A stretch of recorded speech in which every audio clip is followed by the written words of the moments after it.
नमस्कार बच्चों, Hindi Gyan with Mamta Prajapati YouTube channel में मैं आप सभी का स्वागत करती हूँ।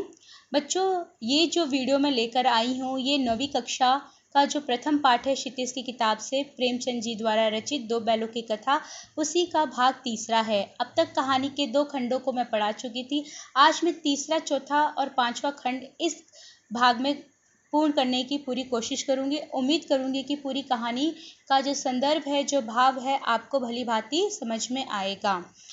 अब तक कहानी में मैंने आपको बताया कि किस तरह से जो हीरा और मोती थे वो गया के यहाँ से दोबारा भाग जाते हैं और एक खेत में जाकर खड़े हो जाते हैं। अब उसी खेत में उनके साथ क्या क्या होता है, उस कहानी से बढ़ते हुए हम कहानी के अंत तक पहुँचेंगे। तो चलिए बच्चों, कहानी पढ़ते हैं। मैं उस पेज पर आ चुकी हूँ और वो पेज आपको इस पर दिखाई भी दे रहा होगा। चलिए मैं रीड करती हूँ एक एक लाइन को, एक एक पंक्ति को, और आपको इसका अर्थ भी साथ साथ में स्पष्ट करते हुए चलती हूँ। देखिए, भाग 3 में आप लोगों के पास यदि पुस्तक हो तो आप उसे भी खोलकर बैठ सकते हैं, ना हो तो आप सीधा यहीं से देखकर यहाँ से भी पढ़ सकते हैं। अरे ये क्या, कोई सांड ढोंकता चला आ रहा है। हाँ, सांड ही है।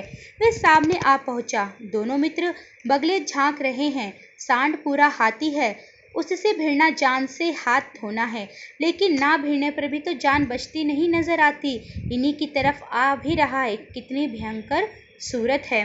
यहाँ पर जो प्रेमचंद जी है बता रहे हैं कि उस खेत में एक सांड भी घुस जाता है और उसका शरीर से वो इतना विशालकाय कि एक हाथी के समान लगता है, और दोनों बैलों को थोड़ा सा डर लग रहा है कि वो किस तरह से इस सांड से लड़ाई करेंगे, उससे उसका सामना करेंगे। तो उनमें से उनका मित्र कहता है कि अगर हम सामना नहीं भी करेंगे तो कौन सा हमारी जान बच जाएगी, इससे बढ़िया है कि हम उससे भिड़ कर ही आगे बढ़ते हैं। ठीक है, कहानी में आगे चलते हैं। कितनी भयंकर सूरत है, यानी वो शक्ल से भी सांड बहुत भयानक नजर आ रहा है। मोती ने मूक भाषा में कहा, बुरे फंसे, जान बचेगी, कोई उपाय सोचो। मोती कह रहा है कि आज तो लगता है हम बहुत बुरे फंस चुके हैं, जान कैसे बचेगी, कोई उपाय सोचो, कोई तरीका बताओ। हीरा ने चिंतित स्वर में कहा, मतलब चिंता तो हो ही जाती है क्योंकि सामने से एक शत्रु आ गया और वो सीधा आक्रमण करेगा। अपने घमंड में भूला हुआ है, आरजू विनती नहीं सुनेगा। हीरा कहता है कि वो अपने घमंड में चूर है, वो हम पे वार करने के लिए पूरा तत्पर खड़ा है, सीधा हमारी ओर ही बढ़ रहा है कि वो सीधा आक्रमण करेगा और हमें ख़त्म कर ही डालेगा।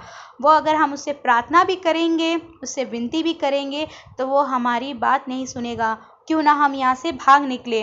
भागना कायरता है। मोती कहता है कि अगर हम भाग गए तो हम कायर सिद्ध हो जाएंगे, हमें सब निकम्मा समझेंगे और कहेंगे कि हम एक शत्रु का भी सामना नहीं कर पाए।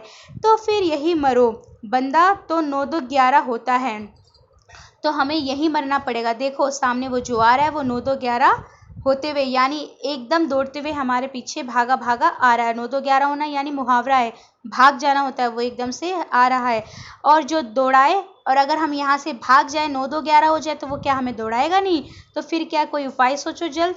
तो एक कोई नया उपाय सोच लो। उपाय यही कि उस पर दोनों जने एक साथ चोट करें। मैं आगे से रगेद देता हूँ, तुम पीछे से रगेदो, दोहरी मार पड़ेगी तो भाग खड़ा होगा। तो दोनों ने निश्चय किया कि क्यों ना हम एक साथ उस सांड पर चोट करेंगे। जब एक साथ चोट करेंगे तो वो यहाँ से जब दोहरी मार पड़ेगी तो भाग जाएगा। मेरी और छपटे, तुम बगल से उसके पेट में सींग घुसेड़ देना। वो अभी से तैयारी, युद्ध की तैयारी कर रहे हैं कि अगर सांड हमारे ऊपर आक्रमण करता है तो हमें किस तरह से उस पर वार करना है। तो वो कह रहा है कि अगर वो मेरे ऊपर झपट्टा मारता है तो तुम पीछे से उसके पेट में सींग घुसेड़ देना। जान जोखिम है पर दूसरा कोई उपाय नहीं। माना कि इसमें हमारी जान को खतरा है, पर हमारे पास अब कोई दूसरा उपाय, दूसरा तरीका नहीं बचा है।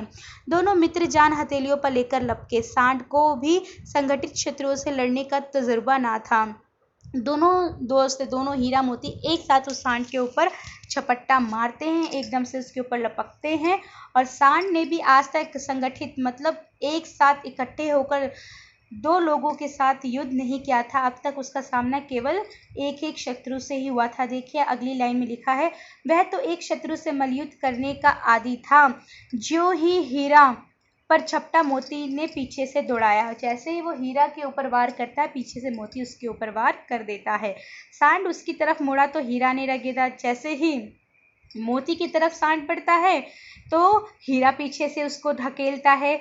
सांड चाहता था कि एक एक करके दोनों को गिरा ले। सांड ने निश्चय किया कि मैं एक एक करके दोनों को मारूं, परंतु दोनों बहुत ही बड़े उस्ताद थे, उसे ये अवसर उन्होंने बिल्कुल नहीं दिया। एक बार सांड झल्लाकर हीरा का अंत कर देने के लिए चला कि मोती ने बगल से आकर पेट में सींग घोंप दिया। जैसे ही वो हीरा का अंत करने के लिए सांड एक बार बीच में युद्ध करते करते एकदम उसको जब गुस्सा आया तो उसने सोचा कि मैं एक ही बार में हीरा को मार के ख़त्म कर दूंगा। जब ये वाला सीन बना, ये वाला दृश्य बना, तो मोती को मौका मिला और एकदम से उसने जाकर उसके पेट में अपनी सींग को घोंप दिया, यानी भोंक दिया, पूरा पीछे उसके ऊपर वार कर दिया। क्योंकि आप जानते हैं कि जानवर अपने सींग की मदद से ही एक दूसरे शत्रुओं पर वार करते हैं। सांड क्रोध में आकर पीछे फिरा तो हीरा ने दूसरे पहलू से सींग चुबा दिया और सांड को क्रोध आया तो वो पीछे की ओर भागा, तो हीरा ने अपने दूसरे पहलू से दूसरी तरफ से सींग घुसा दिया, यानी उसके अंदर उसके पेट में सींग मार देता है। आखिर बेचारा जख्मी होकर भागा और इस तरह से दोनों भाई जब संगठित होकर अपने शत्रु का सामना करने लगे तो वो वहाँ से उस भयंकर सूरत वाले एकदम विशालकाय शरीर वाले सांड को भी मारकर भगा देते हैं। यहाँ तक कि सांड बेदम होकर गिर पड़ा और ये कंडीशन बन गई कि वो सांड इतना जख्मी, इतना घायल हो गया, इतना परास्त हुआ कि वहीं पर एकदम बेदम, मतलब उसमें जान नहीं बची, दम नहीं बची और वहीं पर वो गिर पड़ता है। तब दोनों ने उसे छोड़ दिया और फिर उन दोनों ने ये निश्चय किया कि अब हमें इसे नहीं मारना है क्योंकि अब इसमें लड़ने की क्षमता नहीं है और उसको वहीं पर छोड़ देते हैं। तो बच्चों यहाँ पे देखो, ये पैराग्राफ हमें ये सूचना दे रहा है, ये समझाने की बात कर रहा है कि जब हम एक साथ इकट्ठे होते हैं, मिलकर चलते हैं, तो बड़ी सी बड़ी मुसीबत को भी जो हमारे सामर्थ्य से भी बड़ी होती है, हम उसको भी हल कर लेते हैं। ठीक है, आगे बढ़ते हैं। दोनों मित्र विजय के नशे में झूमते चले जाते थे। विजय, जब हम कोई चीज़ जीत जाते हैं, जीत लेते हैं, उसको एकदम विन कर लेते हैं, तो हमारे अंदर एकदम से क्या होता है, नशा भर जाता है। जब आप फर्स्ट आ जाओ क्लास में तो एकदम खुशी अंदर ही अंदर उमड़ने लगती है ना। तो यहाँ पर ही आप कभी रेस लगती है तो रेस में जीत जाते हो, आपको प्राइज़ मिलता है तो कितना आप खुश होते हो। तो यहाँ पर वो जो दोनों मित्र थे जब जीत जाते हो सांड से, क्योंकि सांड बहुत भयानक था, उनको एक पल के लिए लगा कि वो हमें ही मार देगा, परंतु दोनों भाई ने मिलकर जब उसका सामना कर लिया, जीत गए, तो वो एकदम से नशे में चूर हो जाते हैं कि हमने आज एक सांड को भी परास्त कर दिया। मोती ने अपनी सांकेतिक भाषा में कहा, मेरा जी तो चाहता था कि बच्चे को मार ही डालो। और मोती ने अपनी संकेत वाली भाषा में कहा, सांकेतिक भाषा मतलब बोल नहीं रहा, वो एक इशारे से समझा रहा है कि मुझे मौका मिलता तो आज तो उसकी मैं जान ही ले लेता। तो हीरा ने तिरस्कार किया। तिरस्कार मतलब उसकी बात को उसने माना नहीं, अवहेलना की नहीं, गिरे हुए बैरी पे सींग ना चलाना चाहिए। यहाँ पर देखिए धर्म नीति की बात आ जाती है कि जब कोई शत्रु परास्त हुआ है और वो ज़मीन पर गिर गया है तो ज़मीन पर गिरे हुए शत्रु पे हमें वार नहीं करना चाहिए। तो ये हमारी युद्ध नीति के खिलाफ है। देखिए यहाँ पर जैसे मनुष्य की धर्म नीति होती है, युद्ध नीति होती है, उसी तरह से इन पशुओं के भीतर भी युद्ध नीति और धर्म नीति की बात आती है। आप कहानी के पीछे भी आपने पढ़ा होगा कि वो कहता है कि स्त्री पे भी हाथ उठाना हमें शोभा नहीं देता है। शायद आप ध्यान दें, जो पिछली वीडियो में मैंने आपको समझाया था। तो ये एक धर्म नीति की बात यहाँ पे दूसरी भी आती है कि जो युद्ध में परास्त होकर ज़मीन पे गिर जाते हैं तो उन पे भी वार करना युद्ध नीति के खिलाफ नहीं है। ये सब ढोंगे, तो इस बात पर जो मोती है वो क्या कहते हैं, ये सब ढोंगे। बैरी को ऐसा मानना चाहिए, जो दुश्मन होता है, कि उसको इस तरह से मार दो कि वो दोबारा खड़ा ना हो। अब घर कैसे पहुँचेंगे वे सोचो। तब इन सब बातों को एक तरफा रख कर हीरा ने पूछा कि अब बताओ कि घर कैसे पहुँचेंगे, पहले कुछ खा ले। तो सोचे तो मोती कहता है पहले कुछ खा लूँ फिर उसके बाद दिमाग चलाऊँगा कि हमें घर कैसे पहुँचना है, क्योंकि मुझे तो बहुत ज़्यादा भूख लग रही है। सामने मटर का खेत था ही, मोती उसमें घुस गया। हीरा मना करता रहा पर उसने उसकी एक बात नहीं सुनी, क्योंकि उसको, आप सभी जानते हैं कि मोती थोड़ा नटखट है और चंचल भी है। उसको भूख लगी तो उसने बोला नहीं, पहले मैं खाना खाऊंगा उसके बाद मैं जाऊंगा। अभी तो उस बेचारे ने 4 ग्रास ही खाए थे कि 2 आदमी लाठियां लिए दौड़ पड़े। अब इस बेचारे ने केवल 4 कोरी खाना खाया होगा, 4 निवाला ही मुंह में डाला होगा, तभी आदमियों ने उसको खेत में दौड़ा लिया कि कोई जानवर इसमें घुसा है, मारो मारो वरना वो सारा खेत तहस नहस कर देगा। ये सीन आपने गांव में भी कई बार महसूस किया होगा कि जानवर किस तरह खेतों में घुस जाते हैं और जब उसको चरने लगते हैं तो दूसरे लोग डंडा लेकर उसको वहाँ से मारकर खदेड़ते हैं, भगाते हैं। तो वही दृश्य यहाँ पर भी है कि जब उन्होंने देखा कि मोती मटर के खेत में घुस गया है और मटर को खाने लगा है तो सभी लोग उसको मारने के लिए दौड़ते हैं। हीरा तो मेड़ पर था, वो निकल गया। मोती सींचे हुए खेत, मतलब वही जो खेतों को सींच दिया जाता है, उसकी मिट्टी को नरम करने के लिए उसमें पानी चलाया जाता है, तो खेत की मिट्टी एकदम नरम हो जाती है, धंसने लगती है। तो वो जब धंसने लगी तो वहाँ पर मोती का जो पैर था वो एकदम उसमें दबने लगता है, धंसने लगता है, वो ठीक से भाग नहीं पाता, चल नहीं पाता और लोग उसे घेर लेते हैं। देखिए लाइन में लिखा है कि खेत में था उसके खुर, कीचड़ में धंसने लगे, ना भाग सका। खुर मतलब जानवरों के नाखून को कहा जाता है, नीचे का जो हिस्सा होता है उनका। धंसने लगे, ना भाग सका, पकड़ लिया। हीरा ने देखा, ठीक है, मोती पकड़ा जाता है उन लोगों द्वारा, तो हीरा ने देखा कि मेरा जो साथी है, मेरा जो संगी है वो संकट में है, तो लौट पड़ा। और वो ये दृश्य देख के वापस लौट पड़ता है उसे बचाने के लिए। फंसेंगे तो दोनों फंसेंगे, और कहता है कि अगर फंसना है तो हम दोनों ही फंसेंगे। रखवालों ने उसे भी पकड़ लिया। प्रातःकाल दोनों मित्र काची होस में बंद कर दिए गए। इस तीसरे भाग में ये बताया गया कि किस तरह से वो सांड से लड़ते हैं और भूख मिटाने के लिए मोती मटर के खेत में घुसता है, और वहाँ के खेत के जो रखवाले होते हैं दोनों भाइयों को किस तरह से पकड़कर काची होस में बंद कर देते हैं। काची होस मतलब जहाँ पर पशुओं को बांधकर रखा जाता है। आइए हम इस कहानी के चौथे भाग में यानी चतुर्थ भाग में प्रवेश कर चुके हैं। कहानी आगे बढ़ते हुए देखिए, दोनों मित्र को जीवन में पहली बार ऐसा साबिका मतलब ऐसा वास्ता पड़ा कि सारा दिन बीत गया पर उनके भोजन की कोई भी व्यवस्था नहीं हुई थी। वो बांधे तो गए थे, ऐसा नहीं है जब हम किसी जानवर को बांध लाते हैं, भले हमारी शत्रुता है कुछ भी है, तो हम अपने शत्रु को भी भोजन पूछते हैं। तो यहाँ पर वो कह रहे हैं कि हम लोग तो शत्रु भी नहीं है, पर हमारे साथ ऐसा व्यवहार क्यों किया जा रहा है।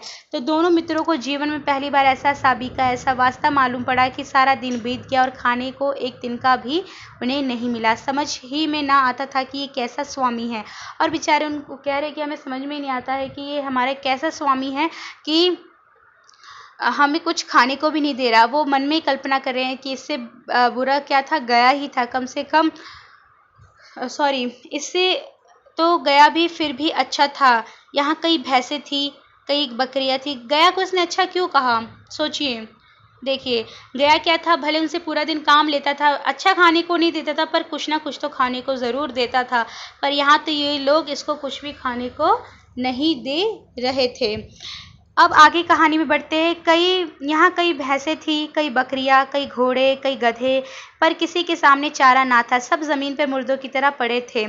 कई तो इतने कमज़ोर हो गए थे कि खड़े भी ना हो सकते थे। सारा दिन दोनों मित्र फाटक की ओर टकटकी लगाए ताकते रहे। उन्होंने वहाँ पर काजी होश में देखा कि सभी पशुओं को बांधा गया है। सारे के सारे इतने कमज़ोर हो गए, शायद इन्हें भी हमारी तरह भोजन नहीं दिया जाता है, और इतने कमज़ोर हो गए कि बेचारे खड़े भी नहीं हो सकते थे। सारा दिन दोनों मित्र फाटक मतलब दरवाज़ा की तरफ देखते रहे कि कोई ना कोई आएगा।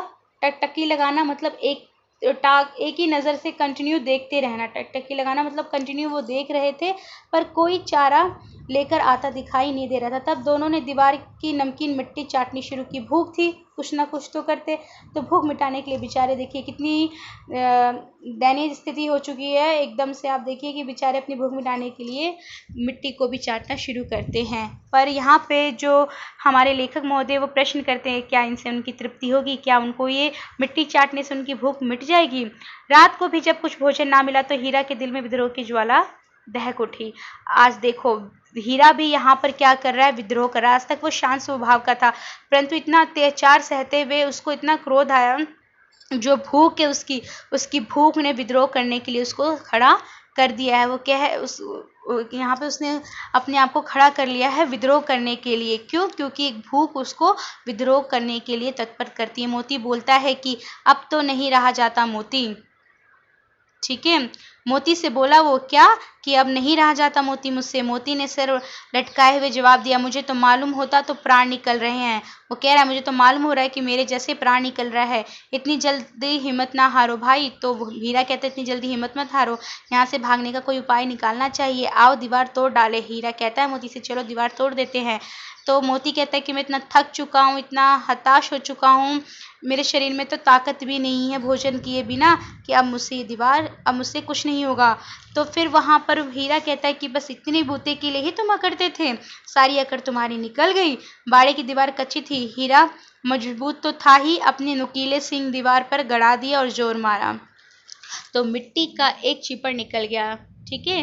क्या किया, हीरा ने उस दीवार को तोड़ने का ठान लिया और सींग के सहारे सींग उसमें अपने गड़ा देता है, जोर से उसको मारता है। मिट्टी का एक चिपड़ निकल जाता है। फिर तो उसका चिपड़ मतलब एक हिस्सा उसमें से टूट के निकलता है। कई बार देखते हैं ना, एक दीवार पे हम हथौड़ा मारते हैं तो एक टुकड़ा मिट्टी का निकल जाता है सीमेंट के साथ, तो वैसे ही वो निकल जाता है, तो उसको एक आशा बदती है। फिर तो उसका साहस बढ़ा। इसने दौड़ दौड़ कर दीवार पर चोटें की और हर चोट में थोड़ी थोड़ी मिट्टी गिराने लगा। उसी समय काजी होश का चौकीदार लालटेन लेकर जानवरों की हाजिरी लेने निकला। हीरा का उजड़पन देख के उसने उसे कई डंडे रसीद किए, मतलब प्रसाद रूप में उसे दे दिया कि उसने इस तरह का काम किया है और सारी दीवार को तोड़ा, यानी वो भागने की चेष्टा कर रहा है। ये बात वो भाप जाता है, इसलिए उसको और मोटी रस्सी से बांध देता है। मोती ने पड़े पड़े कहा, आखिर मार खाई, क्या मिला? मोती कहता है, मार पड़ी, इससे तुम्हें क्या मिला? अपने बूते भर जोर तो मार दिया, जितना उसमें दम था उसने मार दिया। ऐसा जोर मारना किस काम का कि और बंधन में पड़ गए। सॉरी, यहाँ पे इस लाइन का मतलब ये कि अपने बूते भर जोर तो मार दिया। उसने कहा कि जितना मेरे पास ताकत था मैंने पूरी ताकत निकाल कर उसको तोड़ने की कोशिश तो की। तो फिर वहाँ पे मोती कहता है कि ऐसा जोर मारना किस काम की कि वापस बंधन में और जकड़े गए, और वो भी ऐसा बंधन कि अब तोड़ोगे तो शायद ना तोड़ा पाओ। जोर तो मारता ही जाऊंगा, चाहे कितने भी बंधन पड़ते जाएं। और वो कहता है कि चाहे मुझे कितने भी बंधन में बांध दे, परंतु मैं इस बंधन को तोड़ूंगा और दीवार को मारता जाऊंगा। जान से हाथ धोना पड़ेगा। मोती कहता है, कहीं तुम्हें जान से हाथ ना धोना पड़ जाए। कुछ परवाह नहीं। तो हीरा कहता है, मुझे कोई परवाह नहीं। देखिए यहाँ पे हीरा का स्वभाव किस तरह से बदल रहा है। पहले वही हीरा विद्रोह नहीं करना चाहता था, परंतु परिस्थितियों के परिवेश में आकर, विषम परिस्थितियां जब उसके सम्मुख आती है तो उन परिस्थितियों का विरोध करने के लिए वो किस तरह से आगे बढ़ा है, और आज वो इस तरह से खड़ा हो चुका है कि स्वतंत्रता पाने के लिए वे आगे बढ़ चला है। कुछ परवाह नहीं, यूं भी तो मरना ही है। सोचो, दीवार खुद जाती तो कितनी जानें बच जाती। अब वहां पे देखिए, केवल खुद को स्वतंत्र नहीं करवाना है, अन्य जीवों की भी स्वतंत्रता के बारे में यहाँ पर हीरा द्वारा सोचा जा रहा है। ये सोच किसकी है? एक जीव की है? नहीं, उस मानव समाज की है। उस समय की परिस्थिति के बारे में यहाँ पर प्रेमचंद जी दिखाना चाह रहे हैं कि एक जो मूक भाषा वाले जीव है वो भी स्वतंत्रता को लेकर कितने चिंतित है। तो क्या हम जो भाषा में बात कर सकते हैं, अपने विचारों को एक दूसरे के सामने रख सकते हैं, तो क्या हम स्वतंत्रता के लिए आगे नहीं बढ़ सकते हैं? यहाँ पे अप्रत्यक्ष रूप से स्वतंत्रता की बात को प्रेमचंद जी दर्शाना चाह रहे हैं। कहानी में आगे बढ़ते हैं। इतने भाई यहाँ बंद हैं, किसी की देह में जान नहीं है। 2-4 दिन और यही हाल रहा तो सब के सब मर जाएंगे। वहाँ पे जो हीरा है वो कहता है कि देखिए, सब हमारे भाई जैसे ही हैं, इनका कितना बुरा हाल कर दिया है। अगर ये 3-4 दिन और यहाँ पे रहते हैं तो कहीं ये मृत्यु को प्राप्त ना हो जाए। हाँ, ये बात तो है। मोती भी इसकी बात को हामी भरता है, कहता है, हाँ बात तो बिल्कुल तुम्हारी सही है। अच्छा तो ला, फिर मैं भी जोर लगाता हूँ। और कहता है कि ला, चल मैं भी जोर लगा ही देता हूँ। मोती ने भी दीवार में उसी जगह सींग मारा जहाँ पे हीरा ने मारे होते हैं। थोड़ी सी मिट्टी गिरी और फिर हिम्मत बढ़ी। जैसे थोड़ी थोड़ी मिट्टी गिरती जाती है दोनों भाइयों में और हिम्मत बढ़ती जाती है। फिर तो वह दीवार में सींग लगाकर इस तरह जोर करने लगा मानो किसी प्रतिद्वंदी से लड़ रहा हो। प्रतिद्वंदी उससे जिससे हमारा कंपटीशन होता है, तो दीवार को अपना प्रतिद्वंदी समझ लेता है और उससे वो फाइट करने लगता है। आखिर कोई 2 घंटे की जोर आजमाई के बाद दीवार ऊपर से लगभग 1 हाथ गिर गई। यानी पूरी उसने जोर, जितना उसमें ताकत था, सामर्थ्य था, वो उसको उपयोग में लाता है और दीवार को इस तरह से तोड़ता है कि 1 हाथ दीवार गिर जाती है। फिर दूसरी शक्ति लगाकर, मतलब दूनी शक्ति लगाकर वो दूसरा धक्का मारता है तो आधी दीवार भी गिर जाती है। यानी वो पूरा, जब हमारे पास दृढ़ संकल्प होता है, दृढ़ निश्चय होता है, तो हम कठिन से कठिन कार्य को भी कर लेते हैं। दीवार का गिरना था कि अधमरे से पड़े हुए जानवर भी चेत उठे। जैसे ही दीवार गिरी तो जो बेहोशी की हालत में जानवर थे, मानो कि उसमें भी चेतना का स्वर जाग उठा था। तीनों घोड़ियां सरपट भाग निकली। अब तक जो मरी हुई अवस्था में थी वो घोड़ियां भी वहां से, सारे जीव जाग उठते हैं और भागने लगते। देखिए यहाँ पे दृश्य दिखा भी रहा है कि तीनों घोड़ियां सरपट भागी, बकरियां निकली, इसके बाद भैंसें भी खिसक गई, पर गधे अभी तक ज्यों के त्यों ही खड़े थे। क्योंकि कहानी की शुरुआत में भी कहा गया है कि गधा कभी भी विरोध नहीं करता है। यहाँ पे गधे जो है वो भागे नहीं है, जैसे थे वैसे के वैसे है। सारे जीव तो निकल गए, सारे वहाँ से भागे, परंतु गधों में विरोध करने का जो सामर्थ्य था वो नहीं आया। देखिए लिखा भी है, हीरा ने पूछा, तुम दोनों क्यों नहीं भाग जाते? एक गधे ने कहा, जो कहीं फिर पकड़ लिए जाए तो क्या हरज, अभी तो भागने का अवसर है, हमें तो डर लगता है, हम यहीं पड़े रहेंगे। हीरा ने कहा उन दोनों से कि तुम भागते क्यों नहीं हो? तो दोनों कहते कि अगर पकड़ लिए जाएंगे तो बड़ी मार पड़ेगी। तो कहता है तो हर्ज क्या है, अभी तो तुम्हें मतलब इसमें कोई हर्ज नहीं है, अभी तुम भागने का मौका मिल रहा है तो भाग जाओ। तो कह रहे कि नहीं, हमें डर लगता है, हम यहीं पे पड़े रहेंगे। कहानी में आगे बढ़ते हैं। देखिए बुक के 16 नंबर पृष्ठ पे हम पहुंच चुके हैं। आधी रात से ऊपर जा चुकी थी, आधा समय रात का बीत गया था। दोनों गधे अभी तक खड़े सोच रहे थे। वो मतलब उनके भीतर, उन गधों के भीतर हौसला ही नहीं बन पा रहा था कि वो मतलब उनको पूरा अवसर मिल रहा है उस स्थान को छोड़ दे। वो अभी भी वहाँ पर खड़े के खड़े ही कुछ ना कुछ सोच रहे थे, भागे या ना भागे। और मोती अपने मित्र की रस्सी तोड़ने में लगा हुआ था। जब वह हार गया तो हीरा ने कहा, तुम जाओ, मुझे यहीं पड़ा रहने दो, शायद कहीं भेंट हो जाए। यहाँ पे मोती बहुत प्रयत्न करता है कि वो हीरा की रस्सी को तोड़ दे, परंतु उससे ये नहीं हो पाता है। तब वहाँ पर हीरा कहता है कि तुम चले जाओ, अगर भगवान ने चाहा तो ज़रूर भविष्य में हम दोनों की भेंट अवश्य हो जाएगी। मोती ने आंखों में आंसू लाकर कहा, क्योंकि यहाँ पे बड़ा ही दृश्य एकदम मतलब रोने जैसा बन जाता है कि मोती को लगता है कि मैं अपने साथी को ऐसे कैसे छोड़ के जा सकता हूँ। और वो वहाँ से उसे प्रश्न भी करता है कि शायद तुम मुझे गलत समझे हो, आज तक तुम मुझे स्वार्थी समझते हो, मैं तुम्हें छोड़ के क्या चला जाऊँगा। देखिए लाइनें लिखी भी है कि मोती ने आंखों में आंसू लाकर कहा, तुम मुझे इतना स्वार्थी समझते हो हीरा? हम और तुम इतने दिनों एक साथ रहे हैं। मतलब ये दृश्य उनको अपना पुराना वो सारा दृश्य अपने मित्र को याद दिलाता है, किस तरह हम खाए थे, खेले थे, कूदे थे, खेतों को जोते थे। आज शायद वो सारा कुछ तुम भूल गए हो, शायद तुम मुझे स्वार्थी समझने लगे हो और तुम सोच रहे हो कि संकट के समय में, इस मुसीबत के समय में मैं तुम्हें छोड़कर चला जाऊंगा। आज तुम विपत्ति में पड़ गए तो मैं तुम्हें छोड़कर अलग हो जाऊं? हीरा ने कहा, बहुत मार पड़ेगी, लोग समझ जाएंगे ये तुम्हारी शरारत है। मोती गर्व से बोला, जिस अपराध के लिए तुम्हारे गले में बंधन पड़ा, उसके लिए अगर तुम मुझ पर मार पड़े तो क्या चिंता, इतना तो हो ही गया कि 9-10 प्राणियों की जान बच गई, वे सब आशीर्वाद देंगे। यहाँ पे मोती कहता है कि कोई बात नहीं, पकड़े जाएंगे, मार पड़ेगी, कोई चिंता नहीं, कम से कम वो 9-10 जो प्राणी गए हैं उनकी जान तो बच गई, उन सबका आशीर्वाद हमें मिल ही जाएगा। ये कहते हुए मोती ने दोनों गधों को सींगों से मार मार कर बाड़े के बाहर निकाला और तब अपने बंधु के पास आकर सो गया। और ये बातें करके आपस में दोनों भाई क्या करते हैं, वहाँ पे मोती सींग मार मार के दोनों गधों को वहाँ से भगा देता है और अपने बंधु, अपने साथी हीरा के पास आकर सो जाता है। भोर होते ही मुंशी और चौकीदार तथा अन्य कर्मचारियों में कैसी खलबली मची, इसको लिखने की ज़रूरत नहीं है। यहाँ पे प्रेमचंद जी कह रहे हैं कि ये लिखने की मुझे कोई ज़रूरत नहीं है, आप सभी लोग इतने समझदार है कि कल्पना कर सकते हैं कि जब सारे मवेशी वहाँ से भाग गए थे तो चौकीदार और मुंशी की क्या मनोदशा हुई होगी और क्या वहाँ का सीन पूरा बना होगा। बस इतना ही काफ़ी कि मोती को खूब मरम्मत हुई और उसे और भी मोटी रस्सी में बांध दिया गया। मोती को भी हीरा की तरह मोटी रस्सियों में बांध दिया गया। कहानी के अगले चरण में चलते हैं। 5वां भाग आ चुका है, कहानी का अंतिम भाग है इस कहानी का। एक सप्ताह तक दोनों मित्र वहाँ बंधे पड़े रहे, किसी ने चारे का एक तृण भी ना डाला। यानी एक हफ्ता बीत चुका था, वहाँ दोनों भाई बंधे हुए थे और उन्हें एक भी दाना खाने को, तिनका, तृण मतलब तिनका, उन्हें नहीं मिला था।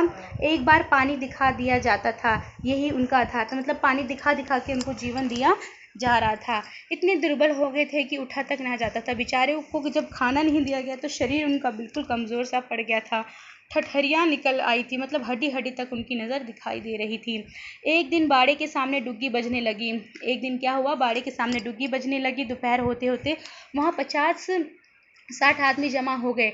तब दोनों मित्र निकाले गए और उनकी देखभाल होने लगी। लोग आकर उनकी सूरत देखते और मन फीका करके चले जाते, क्योंकि दोनों बहुत इतने कमज़ोर हो चुके थे कि कोई भी उनको खरीदना नहीं चाहता था। ऐसे मृतक बैलों का कौन खरीदार होता। मृतक मतलब मरे हुए से ही बैल दिख रहे थे और सब यही कहते कि ये मरे हुए बैलों को कौन खरीदेगा। सहसा एक दड़ियल आदमी, जिसकी आंखें लाल थी, मुद्रा अत्यंत कठोर थी, आया और दोनों मित्रों के कूलों में उंगली गोदकर मुंशी जी से बातें करने लगा। शायद इसी दड़ियल आदमी को उन दोनों बैलों को खरीदना था और वो दोनों बैलों के कूल्हे में उंगली दे दे के चेक कर रहा था कि ठीक है कि नहीं है। और वो देखकर मुंशी से बातचीत करने लगा। उसका चेहरा देखकर अंतर्ज्ञान से दोनों मित्रों के दिल कांप उठे। उन दोनों ने अपने अंतर्मन में ही जान लिया कि ये हमारे साथ कुछ बुरा ही करने वाला है। वे कौन है और उन्हें क्या टटोल रहा है? और वो दोनों ही सोच रहे हैं कि कौन व्यक्ति हमें क्यों टटोल रहा है। इस विषय में उन्हें कोई संदेह ना हुआ। दोनों ने एक दूसरे की भीत नेत्रों से देखा और सिर को झुका लिया। हीरा ने कहा, गया के घर से नाहक भागे, अब जान ना बचेगी। हीरा कह रहा है कि हम बेकार में ही गया के घर से भागे हैं और देखो आज हमें किन किन बातों का सामना करना पड़ रहा है। अब हमारी जान शायद ना बच पाएगी। मोती ने अश्रद्धा के भाव से उत्तर दिया, श्रद्धा का भाव जब हम ईश्वर की बात करते हैं तब आ जाती है, तो उससे अश्रद्धा हुई है। और वो कह रहा है कि भगवान सबके ऊपर दया करता है, उन्हें हमारे ऊपर दया क्यों नहीं आती है। वो प्रश्न कर रहा है कि भगवान सबके ऊपर दया करता है, शायद उसे हमारे ऊपर बिल्कुल दया नहीं आ रही है। भगवान के लिए हमारा मरना जीना दोनों बराबर हैं।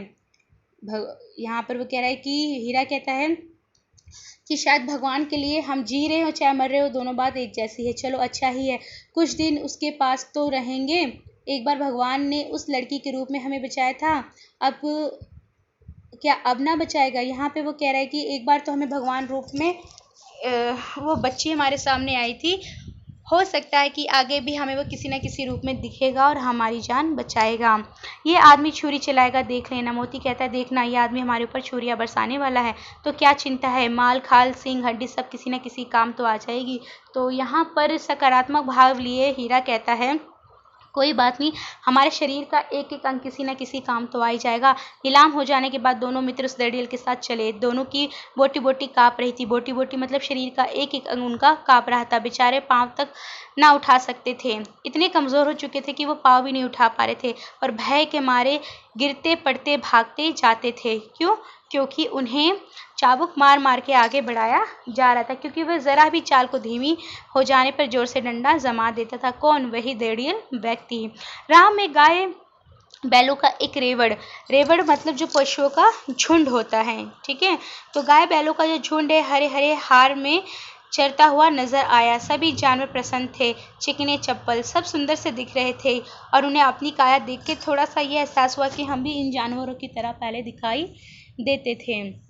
कोई उछलता था, कोई आनंद से बैठा हुआ पागुर करता था। पागुर करना मतलब जब जानवर जो होते हैं वो भोजन करने के पश्चात यानी घास वास जब खा लेते हैं तो बैठ के वो जुगाली करते हैं, अपना मुंह हिलाते। कई बार आपने देखा भी होगा, भैंसों को भी देखा होगा कि वो मुंह चिल्लाते हैं और उनके मुंह में बहुत सारा झाग बन जाता है। तो वो जो कंडीशंस होती है, जो चित्र को आप इमेजिन इस वक्त कर रहे होंगे, वही पागुर करना होता है, ठीक है। कितना सुखी जीवन था इनका, पर कितने स्वार्थी हैं सब। अब वो इन जानवरों को देखकर अपने पुराने दिन को याद करते कहते हैं कि हमारा दिन कितना सुखमय जीवन था, परंतु ये सभी लोग कितने स्वार्थी हैं और स्वार्थ के कारण इनकी क्या दुर्दशा कर दी है। किसी को चिंता नहीं थी कि दोनों भाई बदी के हाथ पड़े कैसे दुखी हैं। तो आप यहाँ पे देखेंगे भी कि जब हमें अंग्रेज़ों ने अपने कब्ज़े में कर लिया था तो उन्होंने किस तरह से हमारी दुर्दशा की थी। पहले हमारा जीवन कितना सुखमय था, जानते ही आप कि हमारा भारत पर सोने की चिड़िया के नाम से जाना जाता था। हम सुखी जीवन व्यतीत कर रहे थे, परंतु जैसे ही हम विदेशियों के पंजे में जकड़े गए वैसे ही हमारी दुर्दशा होती गई। तो यहाँ पे वही कह रहा है कि अपने स्वार्थ के कारण जो ये विदेशी थे, जो दूसरे लोग थे, उन बैलों की दुर्दशा कर रहे थे। वो बैल मतलब हम ही लोगों को आप लिख सकते हैं, भारतवासियों को, कि हमारी दुर्दशा करने में लगे हुए थे। किसी को चिंता नहीं थी, उनके दो भाई बदी के हाथ पड़े कैसे दुखी है, और उनको अपने मालिक की भी याद आ रही है कि शायद किसी को चिंता नहीं है कि हम दोनों भाइयों को किस तरह से बंधी बनाकर किसी के हाथ में बेच दिया गया है और हम कितने दुखी हैं। सहसा दोनों को ऐसा मालूम हुआ कि यह परिचित राह है। एकदम से आगे बढ़ते बढ़ते अचानक उन्हें क्या याद आता है, क्या समझ में आता है कि ये जो रास्ता, ये जो राह है परिचित है, मतलब वो इस रास्ते को जानते हैं। हाँ, मन में उन्होंने क्या कहा कि हाँ, इसी रास्ते से गया उन्हें ले गया था। ये वही रास्ता है जिससे गया हमें ले गया था। वही खेत, वही बाग, वही गांव मिलने लगे। वही का मतलब यहाँ पे क्या है, शायद ये उसके अपने ही जान पहचान का रास्ता है जहाँ से वो हमेशा निकला आया जाया करते थे। प्रति क्षण उनकी चाल तेज होने लगी। एक एक क्षण प्रति मतलब एक एक क्षण प्रत्येक क्षण में उनकी चाल और तेज होने लगी। क्यों? क्योंकि वो रास्ता उनके समझ में आने लगा था, उन्हें वो रास्ता अपना रास्ता समझ में आ रहा था। कई बार आपने देखा होगा कि शायद आप ही बच्चों में से कोई बच्चा कभी बचपन में खो गया हो, और खोते हुए वो वापस जब अपने घर पहुंचता है, तो जब वो घर पहुंचने लगता है, तो घर पहुंचने से पहले जब उसको रास्ता समझ में आता है, तो उसको अंदर से एक विशेष प्रकार की खुशी महसूस होती है कि वो अपने घर आ गया है। अब तक वो भटक रहा था और रो रहा था। ठीक है, तो उस पूरे दृश्य को आप महसूस कीजिए, तो जो उन बैलों की मनोदशा थी आप उससे परिचित हो जाएंगे। ठीक है, सारी थकान, सारी दुर्बलता गायब हो गई। ठीक है, अब तक वो जो उनकी थकान थी, दुर्बलता थी, वो जो दड़ियल व्यक्ति उनको ले जा रहा था मार मार के, वो सब शायद कहीं गुम हो गई थी। शायद अब वो 4 डंडे भी बरसाता, तब भी वो उस डंडे के मार को खा जाते, लेकिन फिर भी वो आगे भाग जाते हैं। ये लोग अपना ही हार आ गया, अपना ही घर, एक तरह से उनको अपना रास्ता समझ में आ गया। इसी कुएं पे हम पूर्व चलाने आया करते थे, यही कुआं है, यहीं पे वो कुएं से मतलब पानी निकलवाया करते थे, चलाया करते थे। उनको ये बात समझ में आने लगी, कुआं जाना पहचाना सा लगने लगता है। मोती ने कहा हमारा गांव नगीचा आ गया। मोती कहता देखो हीरा, हमारा गांव पास में आ गया है। हीरा बोला भगवान की दया है। अब वो आशावादी है और वो भगवान का शुक्रिया करता है कि सब भगवान की हमारे ऊपर कृपा है। अब मैं तो अब घर भागता हूँ, यह जाने देगा?